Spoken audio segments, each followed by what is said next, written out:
Etapas e historia de las relaciones públicas y enlaces con la propaganda.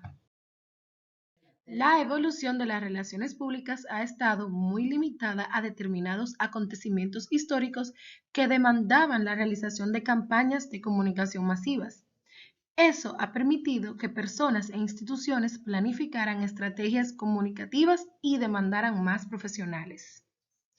Este storytelling se plantea esa evolución y se hace un repaso de los primigenios profesionales con su acontecer personal y profesional como exponente de cómo y de qué manera ha surgido la profesión de relaciones públicas. Los inicios de las relaciones públicas tienen lugar a principios de este siglo y en los Estados Unidos.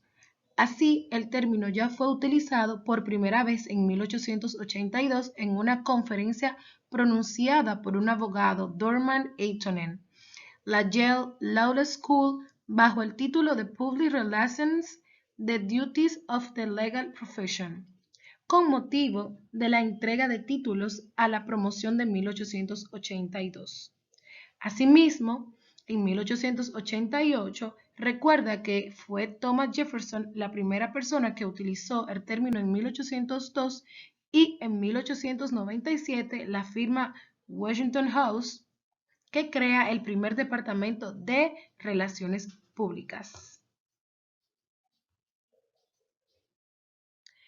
Aquí tenemos algunos de los modelos de la historia de las relaciones públicas, partiendo desde el primero en 1850 al 1900, desde el 1900 hasta el 1920, el tercer modelo sigue del 1920 al 1960 y por último del 1960 al 1970.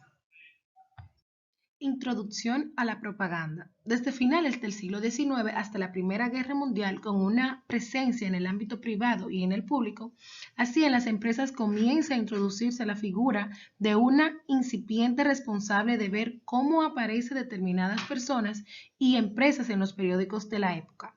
Respecto a la vertiente institucional, el conflicto bélico fomenta la profundización y el estudio de las técnicas propagandísticas al tiempo que se crean grandes campañas de comunicación para convencer a las poblaciones al esfuerzo bélico.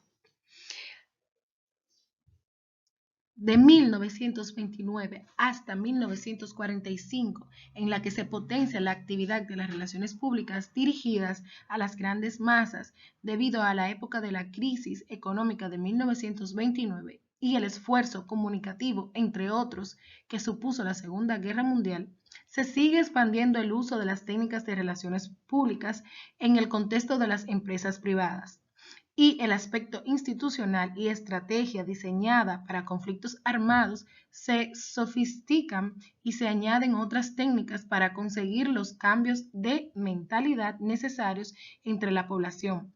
Todo ello con acciones basadas cada vez más en criterios científicos de eficiencia y eficacia comunicativa. Asimismo, se introducen campañas comunicativas de movilización masiva de la población en instituciones de paz con el caso del nuevo contrato de los Estados Unidos, por ejemplo. Hasta la actualidad, a partir del 1945 hasta nuestros días. En este apartado podría citarse la década de los 50 en la que se universalizan, al menos en la zona denominada área occidental, debido principalmente a la extraordinaria influencia norteamericana en los campos político, social, económico, y esa irradiación se produce sobre la mayoría de los campos sociales, entre los cuales se encuentran las relaciones públicas. En este espacio usted entenderá y leerá los acontecimientos importantes que hizo el grandioso Lee para las relaciones públicas. Un hecho memorable y triunfo a la vez fue cuando Lee, a propósito de su contratación por la Pennsylvania Railroad debido al revuelto suscitado por el descarrilamiento de uno de los vagones y las víctimas que hubo allí, Lee, en contra de la política de silencio informativo, se decide por la política de claridad. Informa de los hechos tal cual, invitando a los profesionales a visitar el lugar del suceso y a indagar, preguntar lo que quieran.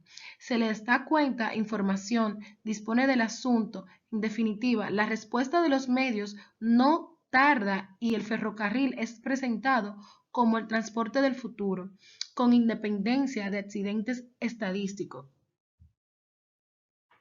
Y preguntar. Oh. Con este recuento de inicios, etapas y evolución de las relaciones públicas y su vinculación con la propaganda. Abarcamos también algunas fases o modelos, mejor dicho, principales de la misma y sus precursores.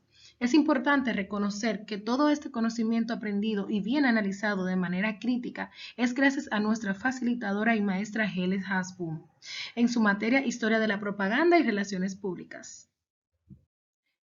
Gracias por su atención.